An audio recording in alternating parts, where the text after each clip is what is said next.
When making Dungeon Defenders, we wanted to make a game that people wouldn't just play for a few hours, but for hundreds of hours. Once we finished the main campaign, we got to work on cramming as much content into the late game as possible. The core of Dungeon Defenders revolves around 13 campaign levels over 4 difficulty modes. Here, you have to defend anywhere from 1 to 4 Eternia crystals as you work your way from the deepest part of the castle to the rooftops. Each difficulty mode will change the strength and speed of enemies, and of course, the harder it gets, the more experience and better loot you'll gain.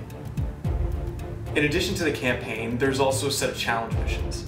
In these missions, we take the standard ideas behind tower defense and turn them on their head. There's a challenge where the core will warp around the map and you'll have to build, sell, and rebuild your defenses to keep it protected. There's a challenge where you'll have to protect a friendly ogre, and even a challenge where you're the ones attacking and the enemies are defending. There are also multiplayer-centric challenge missions like Chicken, where you'll have to defend one of your allies while defending the Eternia crystals. Or Monster Fest, where there are no crystals to defend and it's a race against the clock to slaughter as many enemies as you can. It's in these challenge missions where you'll find some of the best loot in the game. There's even a PvP deathmatch mode called Hall of Heroes. There's Survival Mode, which is your standard infinite tower defense mode. The catch is, since Dungeon Defenders is an RPG, certain waves have special drops and you'll have to reach them if you want to find that loot. Then there's Pure Strategy. This is the most traditional of tower defense modes that we have.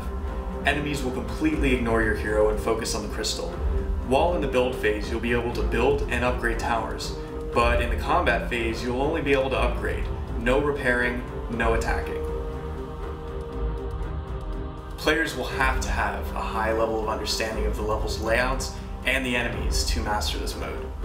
Finally, there's Mix Mode. This is for the most hardcore players.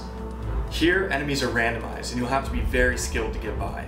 If you thought fighting a few mages, wyverns, or warriors was difficult, try fighting hundreds of them at a time. No matter which mode you're playing, Dungeon Defenders will always be a challenge, and there's always something new to do around every corner.